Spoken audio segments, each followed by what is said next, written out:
বইয়া বইয়া শুধু টেলিভিশন দেখে আর সারা পৃথিবীর যত কথা আছে সব বলে, কিন্তু মালিকের নাম একবারও নেয় না। এটা ফালতু মানুষ বেটা। এটা জোয়ান হইলে ফালতু জোয়ান, বুড়া হইলে ফালতু বুড়া। ফালতু মানুষ, ফালতু গাফেল লোক, গাফেল। শেষ বয়স আল্লাহ তাআলা সারাদিন পান খানার জন্য দেয় না। আল্লাহ তাআলা বুঝি আপনারে বয়স বৃদ্ধ কালটা দিছে বইয়া বইয়া কাল ফান খাইতেন। হ্যাঁ, আল্লাহ তাআলা বুঝি আপনারে শেষ বয়স দিছে সাদওয়ানে বইয়া গপ মারতেন বুঝলা, এই জন্যই আপনারে শেষ হায়াতটা দিছে।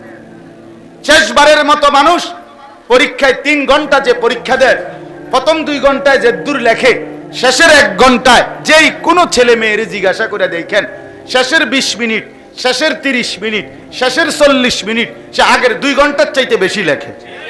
কারণ আমার টাইম শেষ, আমার ঘন্টা দিয়ে রাখবো এখন, আমার খাতা টাইম দিয়ে নিয়ে যাবে গা, আমার টাইম শেষ টাইম। এই সময় উড়াই এলাই লেখা।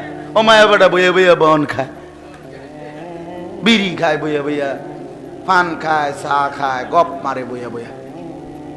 অথচ কথা তো ছিল শেষ টাইমটা কি, লাস্ট সময় আমার। এখন তো কি করা উচিত, শেষবারের মতো ইবাদত, বন্দিগি, জিকির, তেলাওয়াত, তাসবিহ। হায় কত জওয়ান আমার আগে কবরে চলে গেছে, কত জওয়ান এর চাইতে আগে চলে গেছে।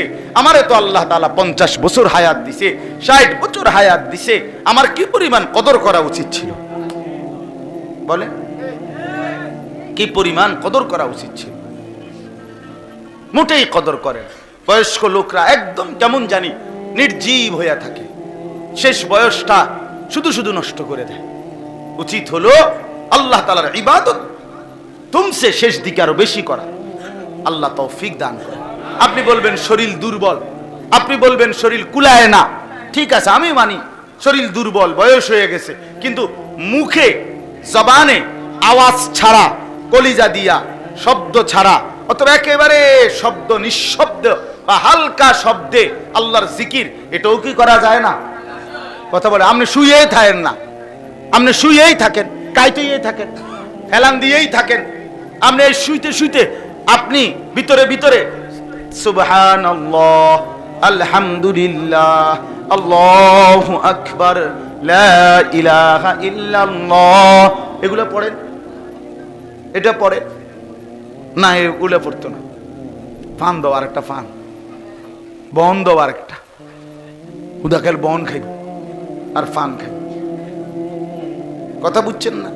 এটা কোনো কথা হইল? উচিত তো। আপনি হাদিসের মধ্যে আছে, আপনারা অনেকে জানেন, রাসূলুল্লাহ সাল্লাল্লাহু আলাইহি সাল্লামের একজন চাচাতো বোন ছিল, উম্মে হানি, আবু তালেবের কন্যা। নবীজি সাল্লাল্লাহু আলাইহি সাল্লাম যেই রাত্রিতে মেরাজে গেছিলেন, ওই মেরাজে যাওয়ার সময় যার বাড়িতে শোয়া ছিলেন, ওইখান থেকে নবীজিরে জিবরাইল আলাইহিস সালাম উঠাইয়া কাবা ঘরের কাছে নিয়ে এরপরে মেরাজে নিছিলেন। এই চাচাতো বোন নবীজির, ওনার নাম হলো উম্মে হানি। উম্মে হানি এই উনি বৃদ্ধ হয়ে গেছেন। তো নবী সাল্লাল্লাহু আলাইহি সাল্লাম কি স্পষ্ট হাদিসে আছে, উনি নবীজিকে একদিন বলছে, ইয়া রাসূলুল্লাহ ইন্নী কাদ দাউফতু ওয়া কাবুরতু, আমি দুর্বল হয়ে গেছি, বুড়ো হয়ে গেছি, এখন আপনি আমারে এমন কিছু আমল বলে দেন যেগুলো আমি বসে বসে করতে পারি। ফামুরনি বিআমালিন ওয়া আনা জালিসা, আমি কি থাকবো? বসে থাকবো, জালিসা। তো আপনি আমারে, আমি দুর্বল যেহেতু আমি নড়াচড়া করতে পারি না, তো এরকম আমারে বসে বসে আমি করতে পারি, আমাকে এমন কিছু আমল বলে দেন। আল্লাহর নবী সাল্লাল্লাহু আলাইহি সাল্লাম তখন এই 4টা তাসবিহ পড়তে বলছেন ওনারে, যে তুমি সুবহানাল্লাহ পড়বা 100 বার, আল্লাহ তোমারে 100 গোলাম আজাদের সওয়াব দিবে। তুমি আলহামদুলিল্লাহ পড়বা 100 বার, আল্লাহর রাস্তায় 100 ঘোড়া যুদ্ধের জন্য দান করার সওয়াব মিলবে। তুমি 100 বার পড়বা আল্লাহু আকবার, হাজী সাহেবরা হজের মধ্যে গিয়া যেই উট কোরবানি করে, এই 100 উট কোরবানি করার সওয়াব মিলবে। তুমি 100 বার পড়বা লা ইলাহা ইল্লাল্লাহ, আসমান ও জমিনের ফাঁকা জায়গা আল্লাহ নেকিতে পুরায় দিবে। আর কি দিত আপনারে? আর কি দিত? বন দিত। আপনি কি হারাইলেন আর কিটা খাইলেন?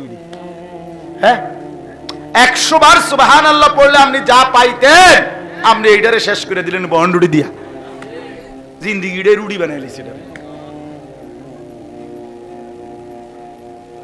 এজন্য এখানে আমি অনেক মাঝ বয়সী চাচাদেরকে দেখলাম, আপনাদেরকে অনুরোধ করলাম, রাগ হইয়েন না আমার কথা, একটা মিনিট হায়াতের নষ্ট করেন না, বলেন ইনশাআল্লাহ।